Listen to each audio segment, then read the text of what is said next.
Yes, here we are, ladies and gentlemen. It's a Friday night NFBC live stream here with the FTN Fantasy crew. We are 3 weeks away from Las Vegas. We are 3 weeks away from the series in Seoul, South Korea. I almost said North, my goodness. And I am here on this fine Friday night with two wonderful fellows, great high stakes players and great analysts as well. Mike Mager at Bronx Yankees 27 and Jason Anthony at Booms 62. Guys, what is going on? How's it going, Vlad? Good to see you. You too. I know you were getting ready to do your OC for your CLQ. Is that coming up soon, or is that in a few weeks still? No, I'm going to try to knock it out sometime next weekend. See how my schedule looks, but want to get it out of the way soon. Excellent. Jason, what's going on? How are you, bud? What's going on, guys? Pretty excited about that, to watch the Roto Gut at work in his element, the OC. This is going to be fun, picking your brain. Yeah, I got the 4 pick tonight. We are going to be big sticker off, and but there are people in this draft that are don't mind that we bring them up. So we'll do that. We do have some really good players in this one, so it'll be fun. There are no soft rooms. Well, that's not quite true. There are occasionally the soft room, but it doesn't look like that's going to be the case tonight. This is a really good one. I got the 4 pick. This is a 12-team NFBC online championship. It is 5x5 roto standard. League prizes are for first and second, and there's an overall component, $150,000 prize. Drew Forte won the OC last year. He won it really running away from July on. He did not relinquish his lead. There were a few of us who were trying to catch him, but mostly 1,000 points back for a bunch. So that's it. Here we are. Let's get ready to draft. We're about 2 minutes away. So, Vlad, what are your thoughts about KDS 4? You happy with that pick? So the league filled, and I did not get a chance to set it. I didn't. I just left it how it was, 1 through 12. I actually wasn't sure I was going to be able to do one tonight. That's why this kind of came up today. But checked in with the wife, and we cleared it up, and so I'm able to do this tonight. We set it up, and it filled pretty quickly. And then by that time, I just looked, and it's really funny because I know on the podcast, Jason and I talked about your article, how the number 4 pick hasn't necessarily been the best historically, but that's specific for 15-team main events. There's no, nothing here going on. So it's, I'm fine with it. There's a lot of good options. Yeah, it was kind of a strange finding. I went through the main event results for the last 3 years, and of all the spots, Team 4 had the fewest league wins, which just surprised me. But again, that's 15-teamer, not 12. So I think you're safe. All right, here we go. About a minute away. And I guess maybe the question is, I thought about it today. Could this be one of those wild drafts? Could be the late night ones get crazy sometimes. Jason actually alluded to it perhaps maybe getting a little crazy. I don't know. We'll see. I'm just kind of judging by the room. I don't know how crazy it'll get. I'm calling fireworks. First 3 picks, I'm calling fireworks. Oh, boy. All right. Yeah. And obviously, Acuna, a little bit of news. He dinged up. So I guess, probably the first 3 people should probably pass on him, right? Clearly. Real big risk right now. Yes. Huge risk. So, I've been kind of looking. I didn't really have much time to strategize. I like to map things out, like even in the OCs, just get a feel for, the picks I'm at and who I might be able to grab. But, after the 4, I got 21, 28, 45, trying to figure out where I'm going to be targeting my first pitcher. These OCs are just so different. I mean, there's some times where I'll go 3 hitters and then grab the best pitcher on the board, go from there. But I don't know where I'm going to take things here today. We'll see. Good luck, Vlad. Thank you very much. Yeah, this is my 4th of 5 OC, so I'm going to have to just be kind of keep it chill, pick my spot for the final one, but we'll see. I think I have a lot of commonalities, a lot of similar players, but not in the early rounds, just because I've been drafting from all over the board. But I ended up with no number 1 picks. Oh, shoot. And number 3 is not here. He is not in the draft, and I'm not going to out him yet, but I'm going to message him because I know him. And It's going to be hard to have fireworks with an auto draft. yeah, that'll be a little chalk pick there. He doesn't get in here. Our boy Uncle Ted is saying Corbin Carroll's your pick here at 4, Vlad. Oh yeah. I promised. I said to myself, hey, mad love for Uncle Ted, but sorry, man, you not gonna. I will not be able to post every single one of your comments today because you do have a lot of comments, but do appreciate you coming in, joining in. He thinks Corbin Carroll all day. He did try to get into this draft, and he missed it just out of time, and so he says he's going to take my money some other draft. So we'll catch you in the lobby soon. All right, so I'm on the clock. And yeah, I'm going to go with Mookie Betts. Dodgers pick right there, huh, Vlad? Yeah, total homer. Yeah, hard to go wrong with Mookie. Yeah. Yeah, I What do you kind guys- of I'm thinking about just the massive floor in terms of, I mean, just it's a chance to get a piece of the Dodgers and this historic lineup. Tons of runs in RBI, hit 39 bombs last season, maybe 10 to 15 stolen bases. I don't think he'll necessarily hit 290 plus again, but you never know. So I'm happy with it. It is tough to pass up a guy like Corbin Carroll, specifically because I know my weakness sometimes, and that's stolen bases. And the smart thing for me to have done was probably take a guy that will give me a bunch of stolen bases. But yeah, lo and behold, he stolen bases guy is not off the board yet here through 7 picks. Seems like he's fallen due to that shoulder concern. So we'll see what happens here in a couple weeks.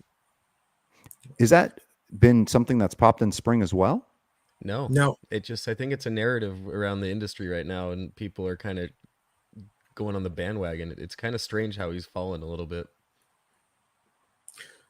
So Vlad, did you give any thought to Strider, or is it because more of a 12-teamer? It's a little easier to get pitching later? Yeah, I mean, obviously, I think Strider's a huge advantage, and just the if he stays healthy and you're getting the 270 plus Ks, I mean, it's a tremendous start. I think I'm a little. It's kind of weird, but I had my second OC. I got a 9 pick, and Strider fell to me there. This is maybe 3 weeks ago, and the way I built it out, I didn't love it. I didn't feel super comfortable with it, and it wasn't a mistake. I don't think. I mean, it's Spencer Strider. I think the team still turned out okay, but yeah, I feel like if I have another OC and I'm in the middle rounds, I would probably do it again. But I just I haven't drafted Mookie in a few years, and I just felt like grabbing a share. Does taking a starter in the first round in a 12 kind of, is it different for you, Vlad, than doing it in a 15? Because obviously the pitching in 15 is so much thinner. So where's your head at with that as far as going pitcher compared to hitter? Yeah, I mean, this year it's just different because it's pretty much just Spencer Strider. I mean, obviously we see Cole here in the first, but the massive advantage with strikeouts, and no one was even within 40 strikeouts of him last season, and it's pretty much projected that way with us here at FTN. Same thing. So that is a huge advantage. But I mean, in a 15-teamer, you're almost drawn to the early pitchers. You want to have a strong foundation with your ratios, which are obviously quite scarce. In a 12-teamer, I feel like there are good pitchers, like good deals that fall later. And then also I have more wiggle room and fab. Like I can pick up guys that I feel strongly about that can help me, that I can stream and maybe get lucky on somebody I can hold for the year and not get smashed by bad 2 steps here and there. Yeah. And Strider's throwing a curveball now. So that's going to be even easier on the league. All right, here we go. We're turning the corner. A Soto Olsen turn gives you obviously massive power. And anyone think that Soto can hit 40 bombs finally in a season? Like, what do you guys think is going to happen with him in New York? I think he's going to have to adapt his swing to do that. He likes to hit all parts, and while the short right field porch is very tempting, once you get into the center field or the gaps, it's a lot tougher to hit him out in Yankee Stadium. So I think if he adapts more of a pull approach, he could do it, but that's not how he's been hitting the last few years.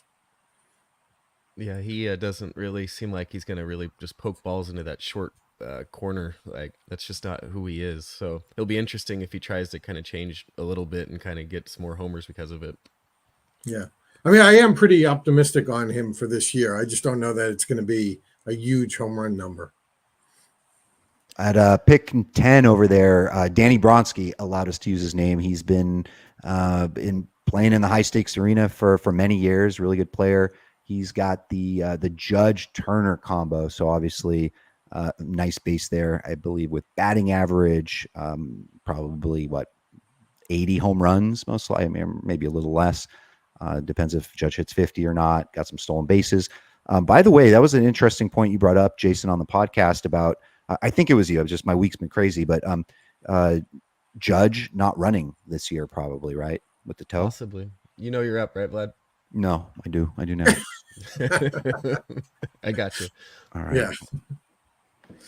You know, that was big news here in New York about Judge. He kind of said that his the toe he injured last year is going to require maintenance possibly for the rest of his career, which was sounding kind of ominous for a guy that they're moving from, from a corner outfield to play center field for the year. Yeah, that's the interesting part, that the Yankees are completely comfortable with him being their everyday center fielder, at least for the first half until Dominguez comes back. But bad toe and center field don't mix to me. So it's either his toe's okay or the Yankees are missing something. Right. So Lindor there, huh, Vlad? So Betts Lindor is a pretty sweet start. Yeah, I have a lot more Lindor than I really thought about or planned on. I don't necessarily think he's going to go 30-30 again, and I'm always hesitant with New York Mets for whatever reason. But he's just such a stable bat, and obviously we saw him run like he really never has before. Just smack dab in the middle of that lineup, is usually pretty healthy. Hasn't really been hurt in a few years, knock on wood. 650 plus at bats, closer to 700 sometimes. Alonso probably a lot better this year. And so because of it, I leave Corbin Burns, who was just taken at 1. That's the guy I was thinking of grabbing there. And that's fine. I don't regret it. I do like Corbin Burns very much, but I figured I'd just, I guess, get some of those stolen bases, even if it's 22-26. I'm happy with it. Off to a well-rounded start. So what are you looking here coming back in 3? All right. So I'm thinking ahead. My next picks being 46-51, and there are some pitchers I like on the board, and also thinking about the room, how it is kind of sharp, and I would probably be pushing up guys I don't necessarily want in that range, like Webb and Valdez. Not to name players ahead of time, but I just did. And so now I'm looking at the board. I did get Wheeler in my last draft. He's nice and safe. I don't I don't go gaga over it. I'm just going to kind of scour the positions here real quick and see if anything else pops up. Yeah, Wheeler feels so different in a 12 than a 15. It's crazy how much that changes from the OC to either a DC or a Fab League. It's interesting. You know what? Let's ride. I have no shares. This is closer to my ADP, and I'm going to just do it, man. Let's just do it. Let's get a share. Let's see how it goes. Boom. When in Rome. Let's have some fun. Mike is shocked. I am a little surprised. I guess but hey, you stick him on you're playing to your weakness with stolen bases, and now you got a heck of a lot more. Yeah, and I think average isn't great, especially if Mookie maybe it's like 275, 280, along with Lindor's typical 250, 265 range, and then Ellie is, really, sure, can he have like that off the bat great batting average season? I don't necessarily think so, but honestly, the one thing in my thoughts here is I have a lot of Michael Harris, and I kind of wanted to balance it out, and I know I only have 5 teams, so maybe I don't know if kind of spreading the wealth is the best thing. If I just like Harris, I probably should just pop them there.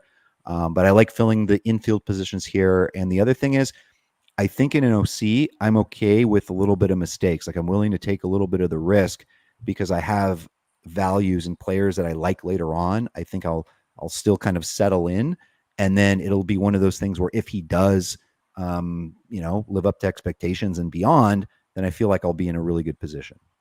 Yep.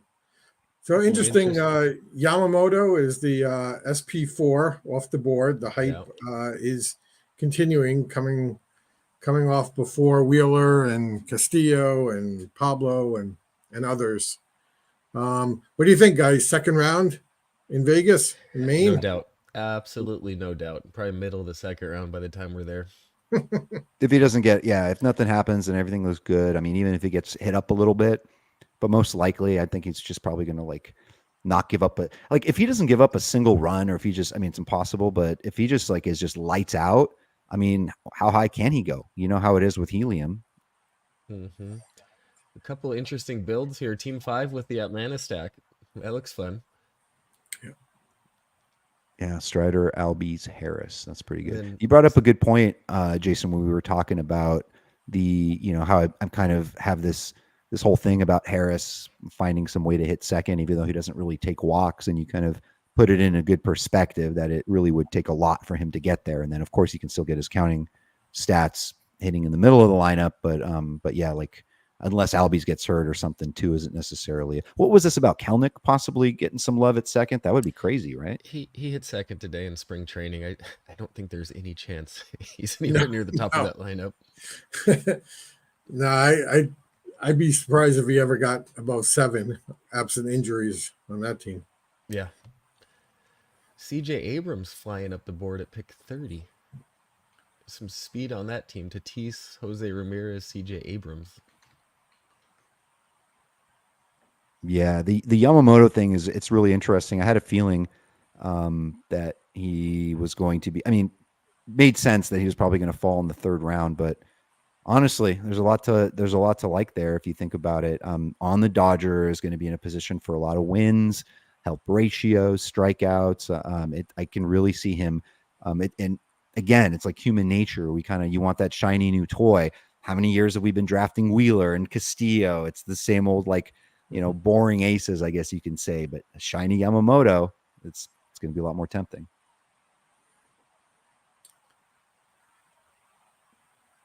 So what do you think though on his innings? You think the Dodgers use a 6-man or kind of a modified 5-man, or think he gets to like 160, 170, or I'm using Senga as a pretty good reference what the Mets did with him because I think it was every 6 day. Vlad's a Dodgers guy, so he might have a little different thought, but I think Senga made 29 starts, plus you got the South Korea series, so that might give him an extra start. So yep.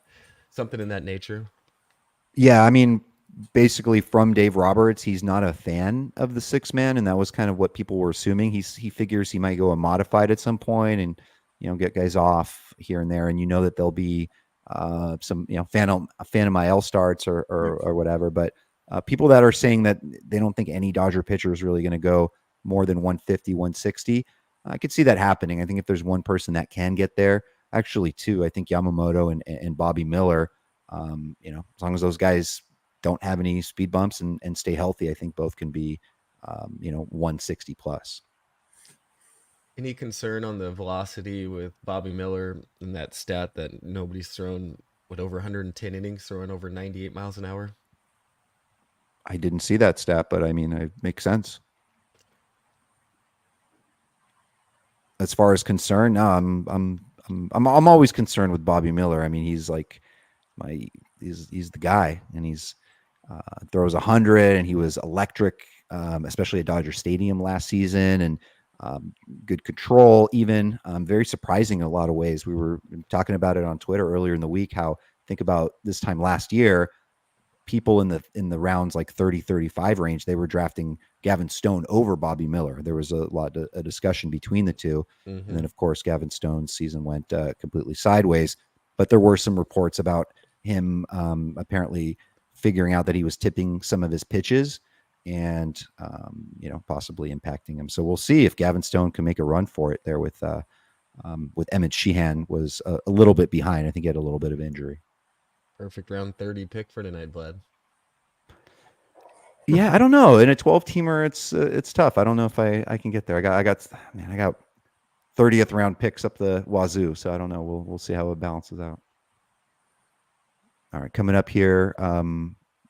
Let's see. I'm thinking here. We got a little sea of yellow. Yellow Brick Road, as it's So it called. begins.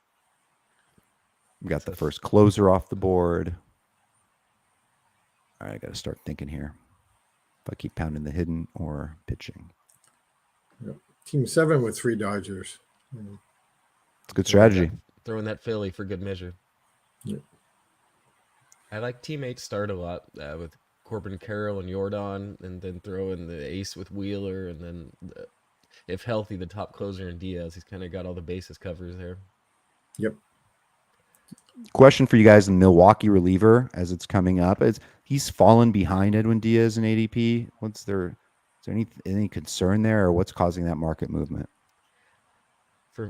I've been one of the ones doing that. In more, I guess, team context, for the most part, Milwaukee does not look like they're going to be as good this year. There's some trade talk about Devin Williams, but he's going to close wherever he goes unless he gets traded to the Mets. But he's still pretty safe, and 100 strikeouts last year. I think you're pretty safe with that. I agree. All right, let's see. So I can either go with Devin, or I can go with there's a starting pitcher that I like a lot here, and I'm just going to look at before my pick. I'm going to look at the draft board real quick. I'm going to look around the corner and see who 1, 2, and 3 has. I'm looking at teams 2 and 3, probably watching the live stream. 2 guys I know, really good players, and they are probably going to take a pitcher. So whoever I want is not going to be there. So I have to make a decision. It's going to be, I can't have both guys that I'm looking at here. So let me just grab the good closer, and then I'll go from there. Nice. You all right with that pick, Mike? You can be honest. Yeah. I go back and forth.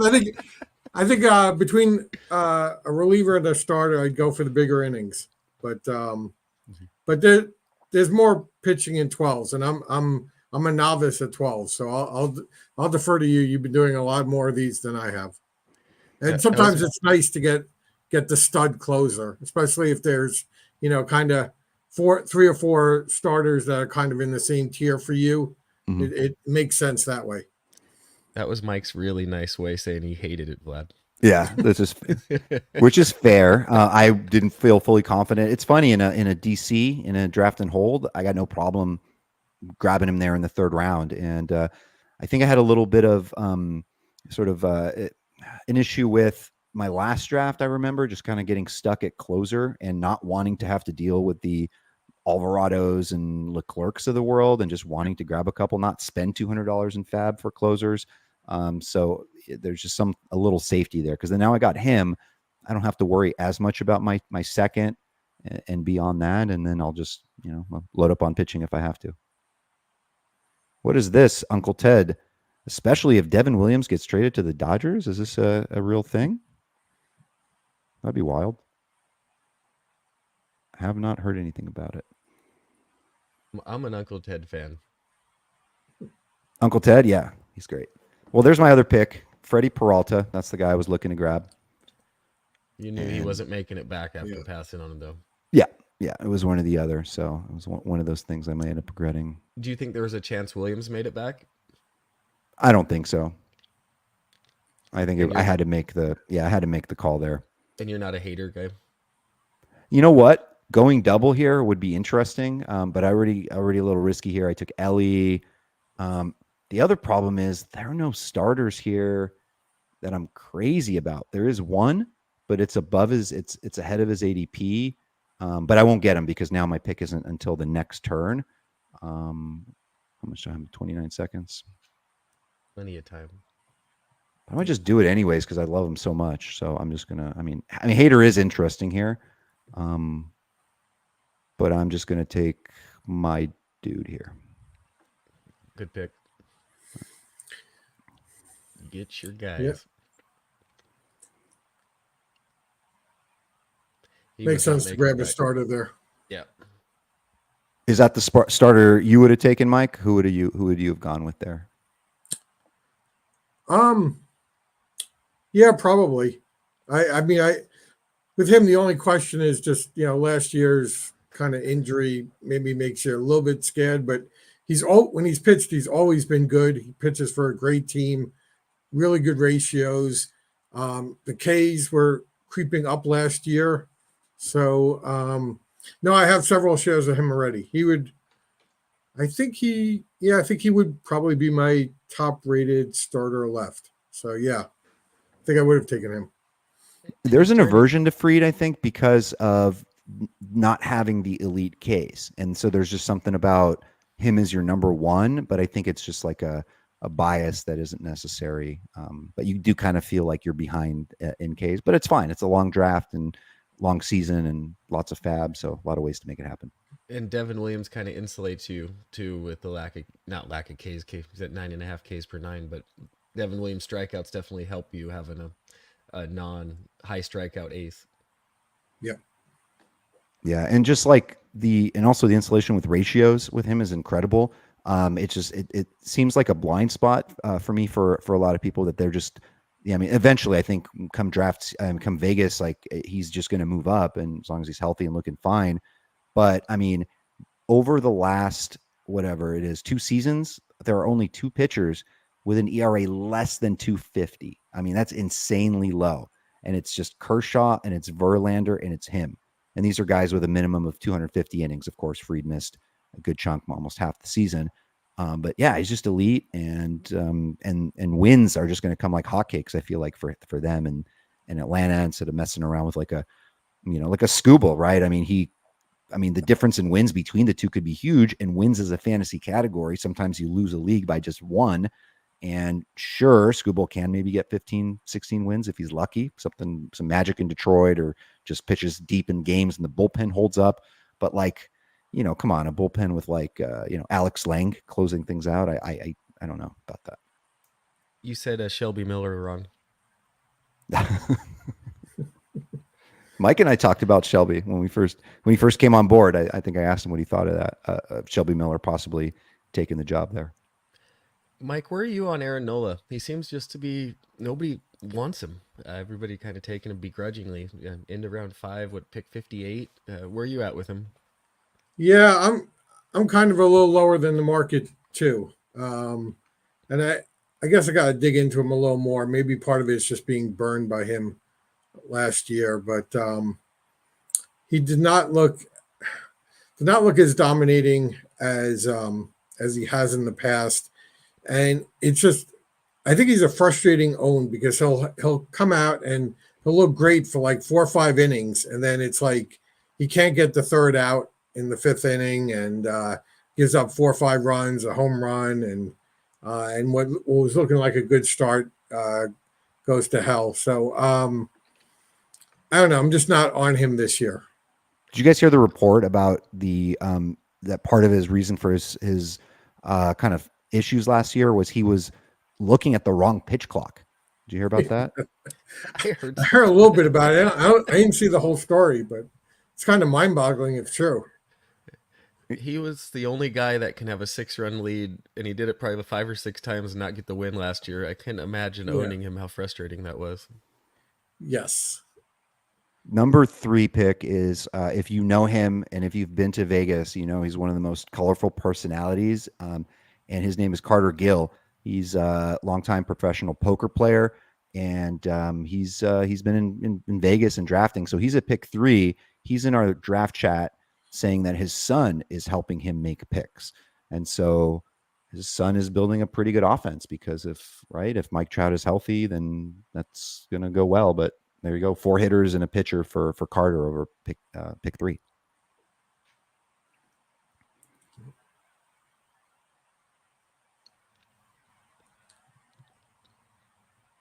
Yeah, team 10 with 3 starters in the first 5 picks. Looks like the only team to have done that. There we go. Turning the bend here. Valdez, Blake Snell, still unsigned. It's got SD on the sticker, but how less inclined are you to draft him around his price? Maybe you aren't already, but with him maybe being behind in camp wherever he signs, or would you consider that maybe more of like a discount? Well, I'm not a Snell guy, so I would not be taking him, but I think I think for the pitchers, it's really getting to crunch time for Snell, Montgomery.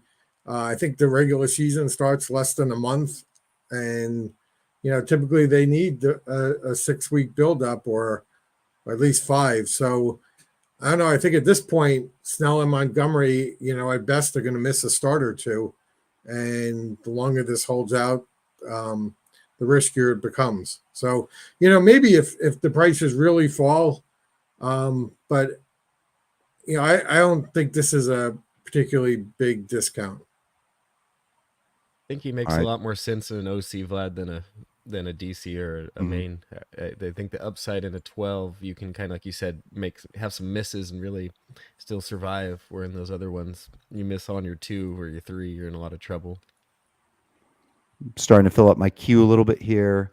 It is really weird to be through 5 rounds and not have a single outfielder. It's a good thing that there are a lot of outfielders I like later, but you still want a little bit of a solid base. And I'm about to be coming up on the clock. Wouldn't mind another arm here as well.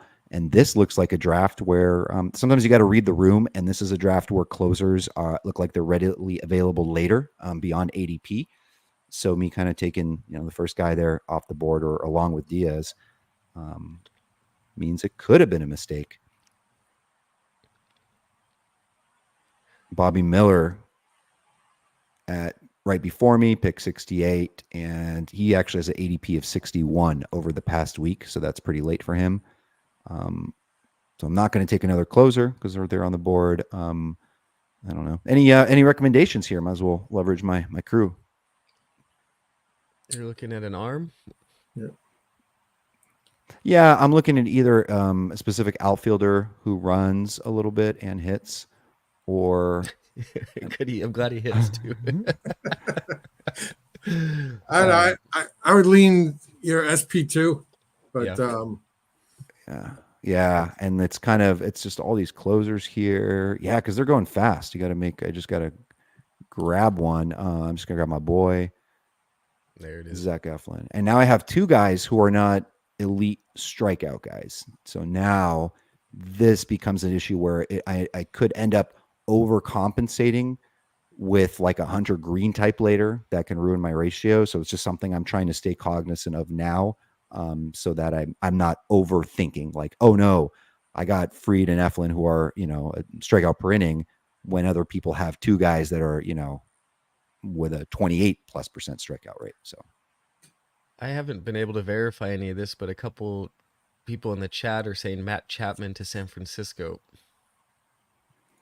If Passan, until Passan says it isn't happening. And Underdog, Brendan Tuma is one of the managers of the that Underdog MLB account. They're literally like right on it. So as soon as it's Passan and them, then you know it's real. Okay. MLB Trade Rumors is reporting it. 3 years, $54 million, with an opt-out after each season. There's the Heedy at his best. We just got an Underdog MLB post, and it is done. Underdog MLB and Matt Chapman signs with the Giants per the guy the one guy that has me blocked, John Heyman. Congratulations. One person I know has me blocked, but yeah, he found me. I don't know. He must search his own name, but it was like during the COVID days. I said something that wasn't like rude, but I think I made fun of him in a quote tweet. And the next thing you know, I can't see any of his updates. So I think there's a chance Blake Snell follows him to San Francisco. It's looking kind of up. I mean, we were talking about it on the pod the other day, just like, adding Jung-Hoo Lee and Soler, and they're making moves there. And they need a starter. Desperately. Tristan Beck had an aneurysm in his shoulder. That sounds really bad. Yep. Keaton Wynn's banged up, and it's like Jordan Hicks already got. I mean, just spring or whatever, but he does what Jordan Hicks does: is gives up a bunch of runs and strikes out a bunch of dudes. So Vlad, two more picks to go, and no outfielder since your last pick, so you might get lucky here. Yep. If you still want to do that. Yeah. And Oh, then going wow. back up. Carter Gill, Cole Reagan's at 75. He says in the chat, my son. So his son, yeah, if it doesn't work out, it is not his fault. Yeah, I'm probably going to grab an outfielder here. There's another player at a different position that I like, but I've got a lot of him. I'll tell you who that is in a minute. Look at my team. Can I get away with a 15, 20 home run guy? Or am I looking for more balance? Or does it not really matter? Just take who I like. It's still too early. Take good players. Yeah. All right. Other weird thing is there are a bunch of closers still on the board, but man, sometimes you wonder if you take advantage of something like that or you don't. All right, let's just do it. Let's keep it nice and simple. That's the guy I was going to consider at the last spot. So I knew it. He can hit a little bit and run a lot. yeah. All right. Yep, Chapman is signed, and Michael says Casey Schmidt needs more time in the minors. Great glove, but can't hit in the majors. I don't even know if Casey Schmidt was gonna. They had who was their third baseman? It was like JD Davis. I think the JD Davis era may have ended. Yeah, sure looks like it because Chapman's not coming out of that lineup. We know that's for sure.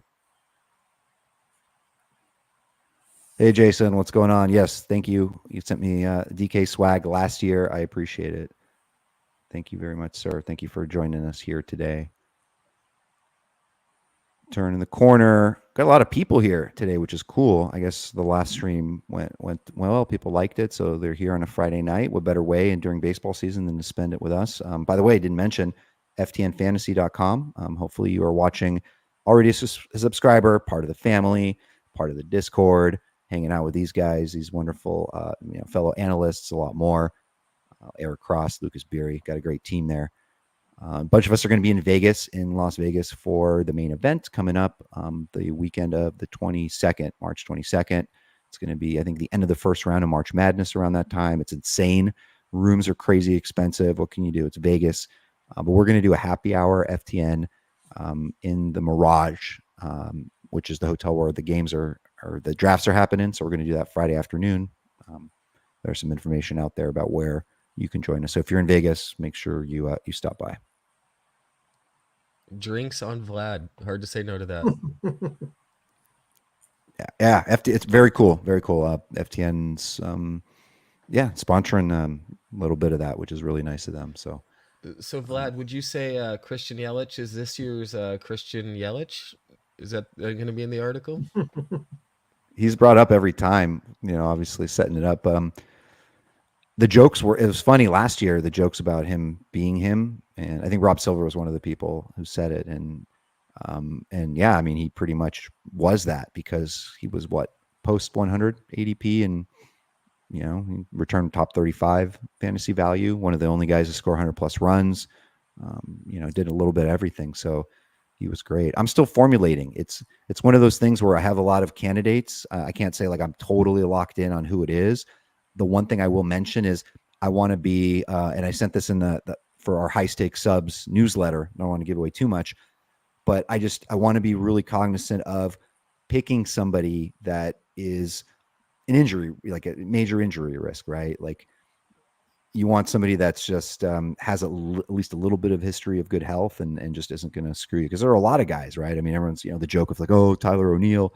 I can't do it. I can't, I can draft him, but I can't tell a bunch of people I recommend like, oh, he's the guy. I see the vision of him staying healthy because I don't see that. I'm seeing a guy that is like overly muscular. I want it to happen. I'm wish casting it, but I don't know. Nothing's really helping him to stay healthy. Maybe this year's different. Team 12 has some serious power.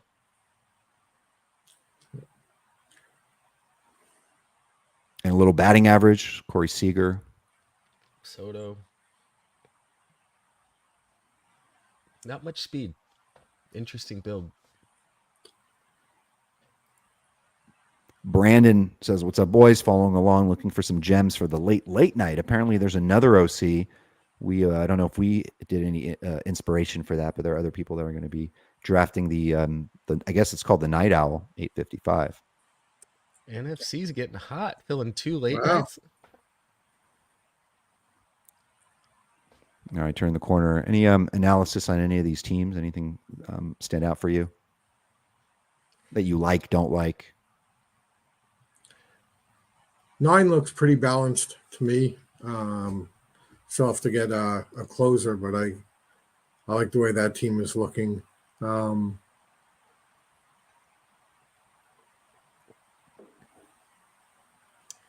I don't love 10 with the catcher back to back with Rutschman and Will Smith. I really like the start, but it could work. I really like Team 4. Who was that? Oh, hey, all right. Hey. You made me look. I like it. Nice. Here's a good question from Anthony Gialdi. What's the best value pick so far? Gonna take a little look to answer that one. I'm going to get ready for my pick while you guys talk it out. I think Goldschmidt has some value there. It seemed pretty late for him. Glaber Torres is another name I like. Heater actually went pretty late, I think. He It did. feels late. Mm-hmm. It's funny. I always think that I'm like, oh, yeah, I could stream, multitask, talk, and draft, but for whatever reason, because, usually I'm like writing down, entering my picks and projection, or writing, the name down so it populates and stuff and kind of getting a feel. But yeah, it's late night. I'm not quite having that focus here tonight. Let's see. What are we going to do? Couple of pitchers here. This is kind of a zone in the 90s where they're usually most of the like tier 3-4 guys are gone, and then it starts like the Musgrove Steel group like in the 90s, and then I think maybe people are going to be scared of Musgrove with a couple of already kind of not amazing first couple of starts. Again, it's spring Pretty training. kindly, but yeah. Could be tinkering. Could he be? Has he gotten it out yet? Yeah. I don't know here. There are good closers available too. Yeah. Although I'm just looking at, I think some of the better closers are starting to run a little dry, perhaps. Yeah. Yeah. Unless I want to get stuck with a Kenley Jansen or someone like that, I Yeah. might have to consider it. And I think VDPers know I'm not a Seawald guy. And I'm cool with Clay Holmes, scared of Kimbrel. Yeah. I don't know if it has to be this pick, though, but yeah. Could be. But. Well, the problem is those other teams have, one has 2 closers, one has 1, one has 1. It might take 1. So, yeah, I could get away with not doing it. I only have 2 starters. One more round, Vlad. Yeah. You know what? If I'm building like my fun dream team, and I feel like I want some home runs, let's do it. Yeah. There you go. I've been getting beat to Cassis in every OC so far, and then I can't not have some of the guy I like. And then he's got that D next to his name, doubtful, because he's been a little, has been ill. I'm not sure what's been wrong with him, but I forget. Yeah, he's just sick, so he should be fine. Nelson chimed in. Vlad said he's disappointed with only 1 Dodger through 9 rounds. Oh. Yeah, I didn't really think about it. I should have. At least I got 1, I guess you could say. All right, what else we got going on here, guys? So closer. What else are we looking here for? Any starting pitcher you still like with a little, with a strong K? Yeah. Yeah, there is. There are a couple. If you're comfortable chasing closer later, I'd definitely hammer those strikeouts if you can. Mm. And whatever. If there are a couple of like later round guys. If I don't have like a firm number 2, I'll deal with it. I'm not that worried. Wyatt Langford hit a homer. Carter Gill. Carter is, he's getting it done. Vlad is up. I'm up. Okay. So I have them pretty close in my rankings. I'm not asking you guys to pick like, for me, but I have like a not amazing feeling about Yuri Perez, but maybe it's just overthinking it. And I do like Musgrove a lot, but you know, he all sometimes has injury issues. Do you guys have a strong feel between those two? My feeling, Vlad, if you take Ellie, you got to take Yuri. Yeah, I would lean Yuri too between those two. Yeah. I only have him in one league, and that was my very first one, my very first DC. It was my SP2. So pick 100. That's pretty good for him. I didn't really think about that. That's good. All right. That's a nice turn, Cassis and Yuri. There you go. What are you guys thinking about limitations, innings wise? Any concern there? Do you think it's gonna be closer to 150? They're gonna baby him. I thought I'll check when I get a sec, but I thought he got over like 130 last year, and so I think 150 to 160 is pretty reasonable, and Miami seems to let their pitchers pitch. Alcantara was going 200 innings. So yeah, I mean he'll be on an innings limit, but I don't think it's going to be super aggressive. I think it was 131 innings last year, Mike. So I think you're right on with that, 150 to 160 innings. So I'm not worried about that at that range. Yeah. Thank you, Kansas City Moose. You're more confident than I am. I appreciate that. And by the way, this guy, I have to post this comment. This is just great stuff, and he's very nice guy, but he's not trolling here. He's not joking. This is what he says. Uncle Ted, Mike Trout with Ron Washington will have a career year. Josh Hamilton and Acuna did. Give Wash Trout. Game on. Where you guys career year would be huge, right? If Trout had a career year. Career year and Trout, I think, are in the past, but that would be pretty fun for whoever gets him in the 6th round or 5th round. Wyatt Langford there. Is there going to be a little bit of a bump with him? Because he's been going, I've seen like 150s, 170s in DCs, right? Like is he not going to make the team? And then just the little nugget about he would have, they were toying with bringing him up to, for the World Series, right? When Adolis Garcia went down, and that little like kind of thing of confidence, and the fact that who was it? Corey Seager or somebody on the team, Simeon, I forgot, said that like he was like the best hitter on the team. Or do you remember who said that? That was Scherzer. Yeah, I think it was Scherzer. Yeah, so I think he's gonna be a round 8 guy for the mains. I think he's going to move up. I think he's going to make the team. I think he's going to hit in the middle of the order. Yeah, he looks really impressive so far. What do you guys think of this question here from Jason about Chapman? I mean, it's not a question, it's a statement. He's saying that he's not draftable in San Francisco. What say you? I don't think it hurts his value. I think where he's going right now, around pick 300, now that he's got a job and be playing every day, I think he's still pretty valuable at there, especially with the barrels he had last year. Isn't San Francisco, it suppresses homers to right, but it's not as bad in left, isn't it? It's neutral, if not a little help to the left. So that's where Chapman hits it. So yeah.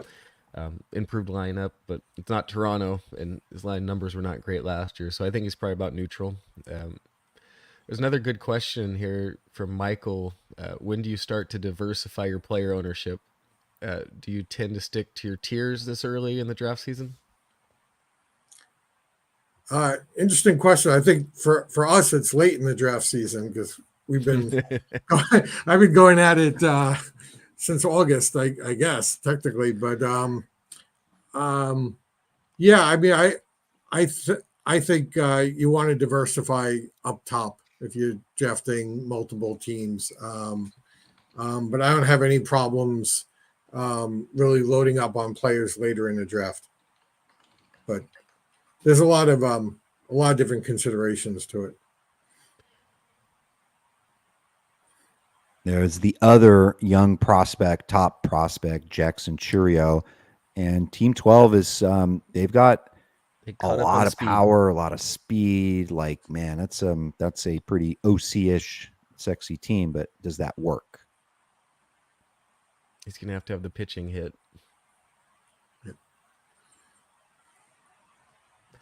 So where are we at? We're in round 10, Vlad, coming up. You got Actually, I had a 3 little starters. both. Yeah. Yes, it is a little bit. I drink a lot less than you might think, but I don't think I've had a drink in about 3 weeks, and yeah, just poured myself a little Basil Hayden, and I got my little Arizona diet iced tea in the other one to mix it up. I know, Just classless. getting ready for Vegas, Very, getting that liver ready.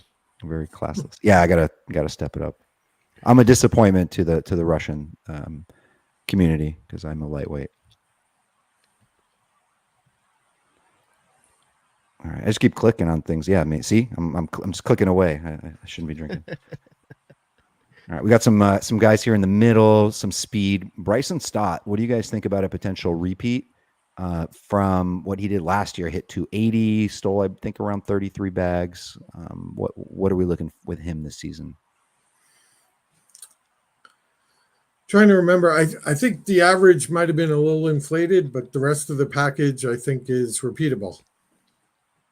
It felt like he was a little over his skis, but with the new stolen base rules, I think you can be safe around 25 steals. Not a ton of power, but yeah, he little lower batting average. He's pretty all around good player. Yeah, I was looking. It wasn't too. The BABIP was reasonable. It was 312. It wasn't crazy, you know. So yeah, 31 stolen bases last season, hit 280. Even he doesn't walk a lot really. He's like a 6-7% walk guy. And Which, like we talked about, isn't always a bad thing. yeah. You can put Right. the ball in play. All right, so I'm coming up here. I think I have an idea of what I want to do because I've got 3 starters and a closer. Pretty happy with the pitchers that I have. Let's hope. I forgot if this person who I know said I could mention his name or not, but somebody actually drafted with live in Scarf, so I stepped in and I drafted for somebody there, just kind of like a step in drafter for hire.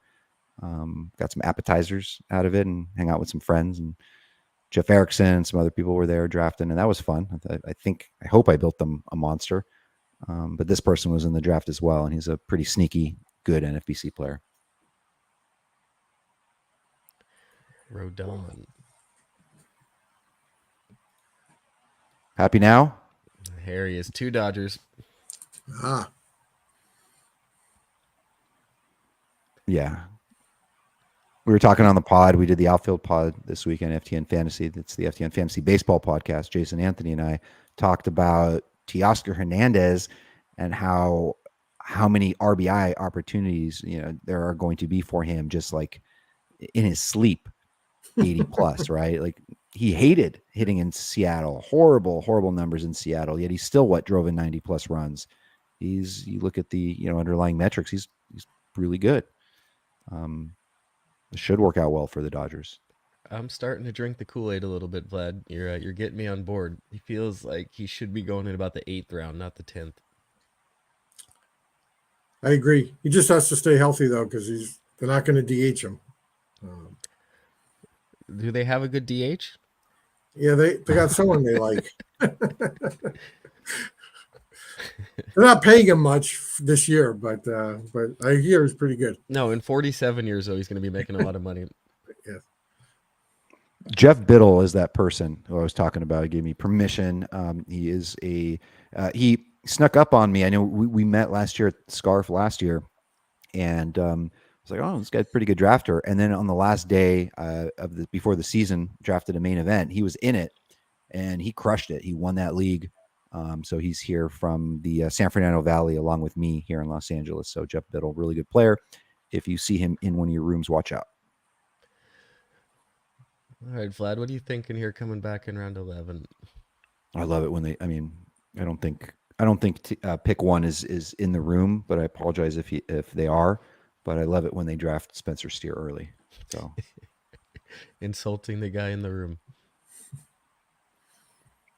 that might come back to bite me. I mean, some things that's why I never try to be overly, I'm not going to put down players or like think or be like, oh, I know I'm right, because we have to say fantasy baseball keeps us humble every year. We just, some of us that have been playing for a long time and win things, like we know that we're good in certain things, but there are always a million things that we're going to get wrong each and every season. It's just the nature of the beast. And so, I like to say it's a very humbling game. Every year. Oh, I'm on the clock. Okay. I think I know what I want to do. What do you guys think about me popping a big power catcher here? I think the guy you're thinking about could help your batting average too, right? What do you think he'll hit a 275 plus? Yainer Diaz. That's what I'm looking at here. I do. I like that pick a lot here. It seems especially this far behind the top 4 catchers. Yeah. I don't have him really anywhere, and usually he's going. I'm looking at ADP over just since Monday, to be honest, because there are a lot of 8 drafts is what we have. I think that's enough of a sample. But he's got an ADP of those in those 8 drafts 109. So this is pick 124. So that, I guess in that respect, it's a good deal. Min pick of 100, max of 131. So there it is. Gialdi wants to know how many drafts in Vegas each of us are doing. I'm just doing the super auction and the main event. So Friday, Saturday, that's it, because I want to be able to hang out and chat with people and relax. Mike? I slightly embarrassed, but I'm doing 6 in Vegas. Nothing to be embarrassed about. Keeping busy. I'm gonna be busy. And you're part of this, right? Aren't you going right. to see Springsteen? Yep. Seeing the boss Friday night. What are you going for, a week? Nope. I'll be out there Wednesday afternoon and heading back home on a red eye late Sunday night. That is maximizing your time in Vegas. I love that. If you're gonna fly all the way out there, I want to keep busy. I want to draft. So now, because of your awesome writing that everyone now is aware of, Mike, they're going to be tracking your flight status like Ohtani to Toronto. That worked out so well. Yeah. And Anthony, I'm doing 4, 2 auctions and 2 mains with Matt Modica. Don't let him take too many Mets. I just got to keep. Sorry, Matt. I think he's over the Mets. All right, we got Torque off the board. Spencer Torkelson. Could he be the first Tiger in God knows how long, to have 100 plus RBI? Almost did it last year, and he started the season really slow. I think so. He looked really good to me the second half of the year, and I mean, very high pedigree. I think they were saying one of the best hitters coming out of college in years, and it's going to be hitting, right in the middle of that order. Riley Green, hopefully get on base for him a lot. I could see a pretty good year for him. Matt just texted me. He has 0 Mets this year. Wow. But he also hasn't done many drafts. He's doing most of them in March. So that's a tricky one there. Cubby Knoll, old friend. We've known him for quite a while. He's asking about a 15 teamer. We're doing a 12 here, but nevertheless, your last stop for a C2, last stop for me is always the 30th. I mean, if I'm understanding the question correctly, but I have no problem waiting for my final pick to fill my C2 slot in either a 12 or a 15.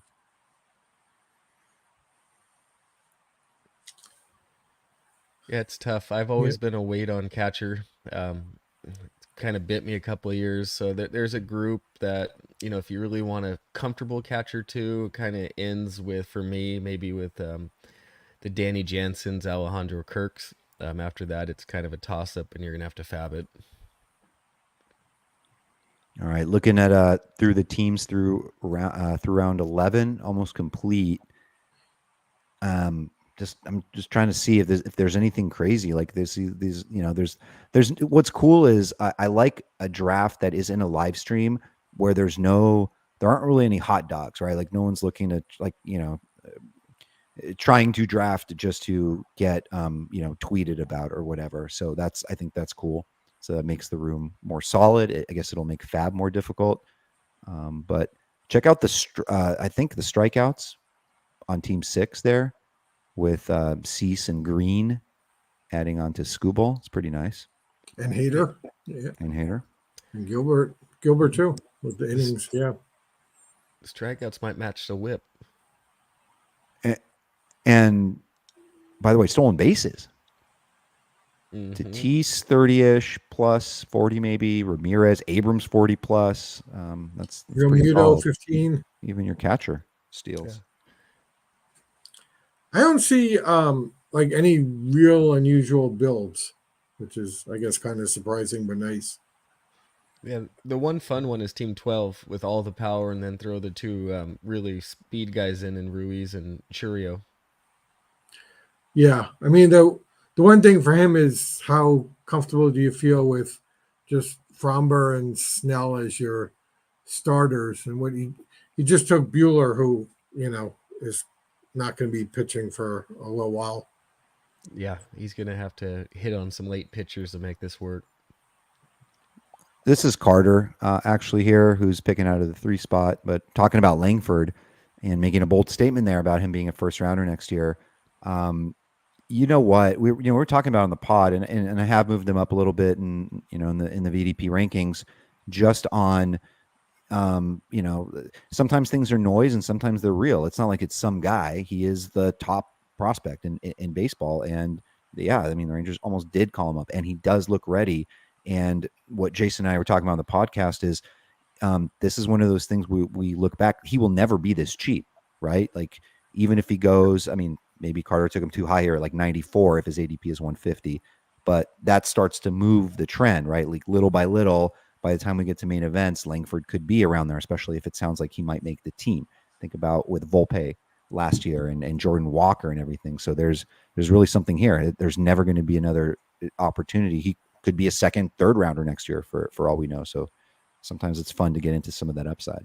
And he hit a spring training home run today. So, he jumped his ADP by 50. Yeah. All right. Turning the bend here. Your favorite 12. Red Sox, Jaron Duran just went. Nice. Yeah, this is his new range. He's going right around there. For those who don't listen to the podcast, he is not. He's the opposite. That was standard Jason sarcasm. He is not my favorite Red Sox.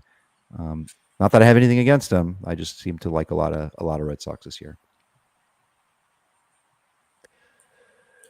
So the good thing here, I can wait on catcher for a while. I do want to start building on the staff a little bit. There obviously isn't somebody like a. I mean, there's some relievers later, but nothing I'm going to go for. The fact that Kenley Jansen is 36, they want to trade him, and he's now dealing with a lat injury. He's just throwing off flat ground now. Makes me also not interested. It's not a pick I'm going to blow my RP2 on. So I'm looking at a starter here, or just best hitter on the board, really, regardless of position. With Kenley, Vlad, do you think there's any chance, even if he gets traded, he's not closing somewhere, though? Yeah, I think there's. You mean if he gets traded somewhere and goes there to not close? Yeah, I don't see a scenario where Kenley's a setup guy somewhere.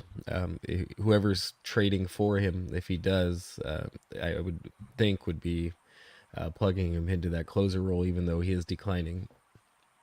I don't know, Mike. What do you think? It's tough for me to see him as anything other than a closer.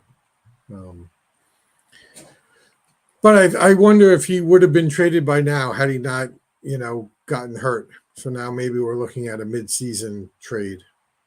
Yeah. Okay, I'm looking at outfielders here. I'm going to wait. They're just a bunch of guys that I'm comfortable waiting on. I'm not going to fill my second catcher. This is just kind of me talking through these 40 seconds. There is a corner infielder that stands out to me. There are actually a few. And middle, I'm going to wait. There are a bunch of guys I like later, and that leaves me with pitcher. And we already said I'm not going to do Jansen. Now I got to look at I only got 20 seconds. I'm going to look at the corner board to see who picks 1, 2, and 3 and see what they have. Okay, I think I know what I'm doing now. and I got a plan. This is me thinking fast. I took Bieber, somebody that I wrote up and had a little bit of epiphany on because I had my positional tears come out, and just remembering that he's only 28. He did, the drive line thing. His velocity is up. His curveball seems to be back. And he's one of those guys that can really shoot up the board if he's anything next to normal Bieber. Because the last couple of years has just been, obviously the injury. And then last year ratios were great, but the Ks were way down. So he's not really like a sexy pick anymore. But he's a former Cy Young winner. He's not even 30. He's on a good team. Rumors of him being traded to the Cubs. I don't have many shares, so I'm going to get some Bieber. Rob Silver, I think, put out that crazy stat. If he throws over 92, he's almost unhittable, but anything under, he just be so. And he's throwing 92 right now, according to Driveline. So I like the shot there, and if he is healthy, he'll pitch you innings too. And that's my SP4, so it feels cool, right? I mean, I started off with a closer, remember, like half an hour ago, concerned about my rotation, and now I'm a little less worried, so I'm good with it. How many innings are you projecting for Eflin? I think I have 170-ish. Okay. He, without giving up too much to people that aren't subscribing, but he definitely pops in the model. But I can say that because, I mean, we were talking to, who was it? Derek Carty's, the bat came out, and we were saying the same thing. We're talking about Eflin just pops just for everyone. So as long as he's healthy, I mean, it's the control. Control is just insane. You get like a guy that had a little bit over 4%, even if you project a little, 5-6%, that's still really good. There's something to be said about that. Yeah, what you might lose in Ks, you make up in the ratios with him, hopefully. And that's always the toughest thing. Honestly, I'm thinking about that. Remember that luck box team I drafted in the OC, where it was just an early February. It was a late night owl OC, and I got Acuna at 6 overall. And then it was, what was it? Ohtani in the second, Strider in the third. And then it was just a really good team, but I didn't even finish first or second. I was in the hunt, but I didn't get there because all of the damage that happened to me. So like every pitcher that was kind of hyped, but then kind of fell off, all the ones that got beat up in April, and I can't think of any other than Matt's right now, but I had them all on that one team. And so I spent the next, couple months trying to catch up on those ratios. And on top of that, I had Rodon on the bench because he was hurt. He was like my 5th round pick that year or last year. And yeah, I mean, got to get them ratios. You were back up, Vlad. That was an easy pick. Oh yeah. That just fixed your batting average a little bit too. I love that. Yeah. Yeah. I was surprised you didn't do it for instead of Bieber. So while I was talking to that, because I got a little bit of wind of energy now, I looked quickly and I saw that all 1, 2, 3 had their first baseman.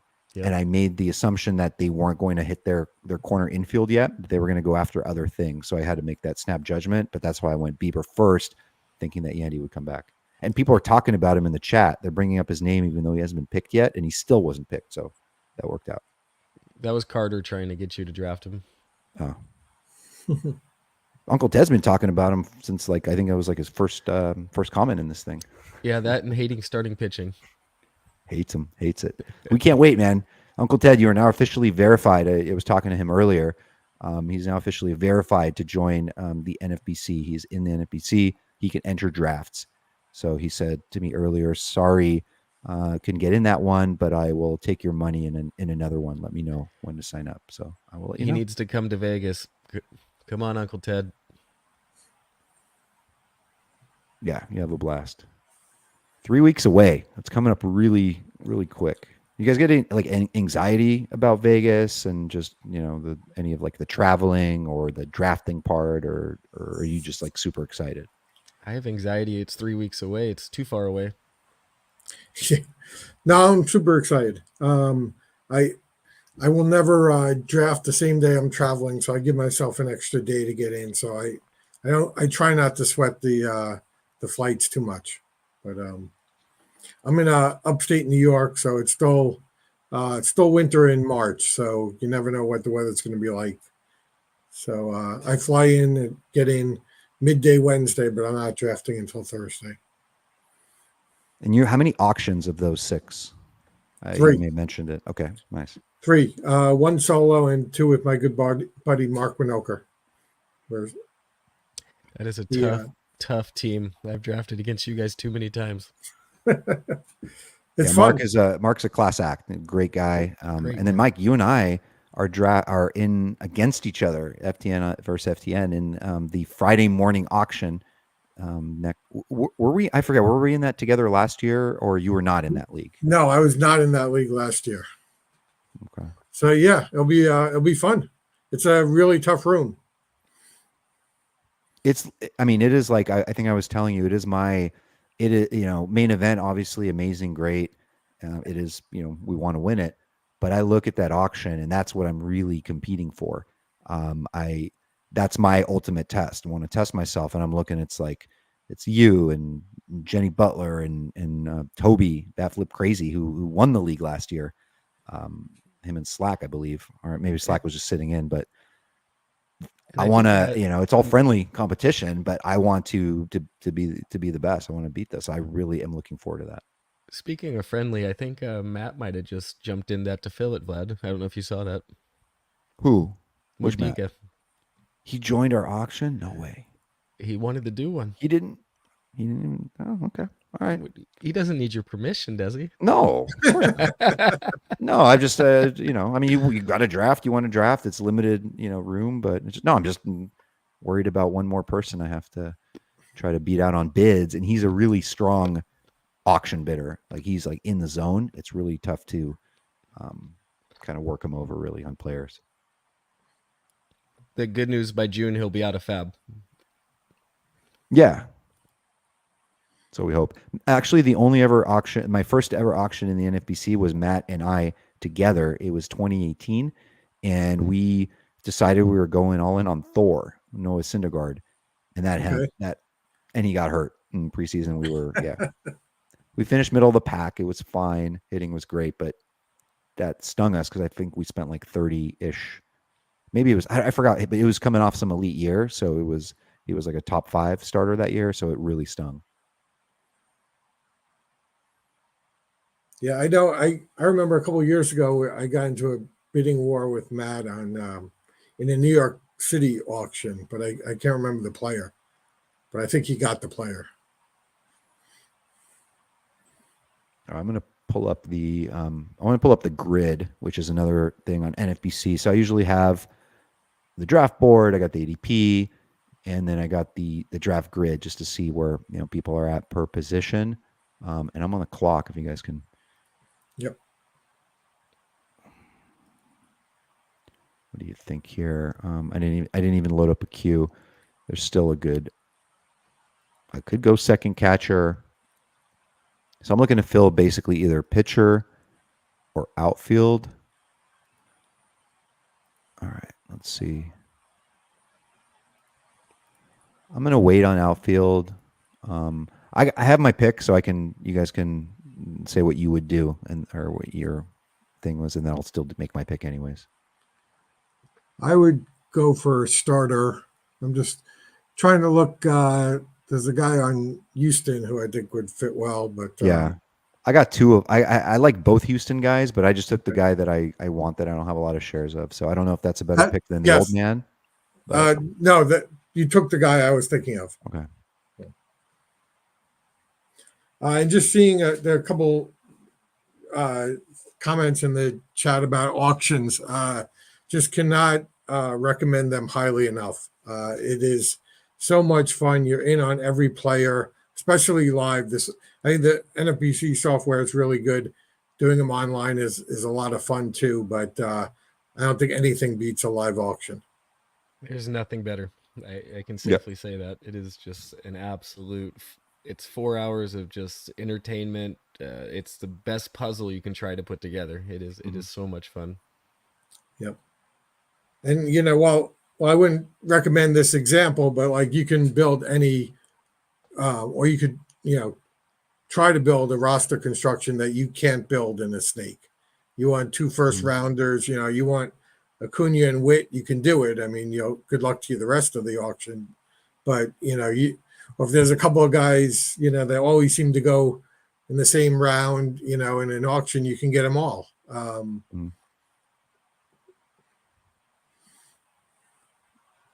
Yeah, we got this gentleman on the turn here. Grabbed looks to be his first catcher, Mitch Garver. I think we talked about him before. We talked about him on the catcher pod. Like, the guy's never had over 500 plate appearances. Supposed to be the pretty much full-time DH for Seattle. I do wonder, Mike. I don't think I've talked to you about it. Any thoughts on Garver, and if he can get over that 500 plate appearance hump, or is something going to keep him from getting there? If he's ever going to, this is the year, because I don't think he's going to catch too much. Yeah, no, I think he could have a really good hitting year. I'm just looking at the guy next to him, Wilson Contreras. Seems like that's a really good value where he just went. Huge Seems value. kind of late. Yeah. I'm glad you back up. Yeah. You got the closer number 2. Yep. Yeah, I hope he's the closer. I think the only ever concern I have with Jose, well, partially he's the left, kind of like the main lefty there, and they do have guys like Jeff Hoffman and Orion, Kerkering, and they have Seranthony Dominguez, and they have Gregory Soto. They're loaded, and a lot of those guys can't close. Alvarado's had issues with walk rate in the past. He has issues with injuries. But what he did last year with an ERA under 2, and just an insanely high strikeout rate, he stays healthy. I would still think he gets the bulk of the saves, and not, then hopefully some of my other closers will get the job done.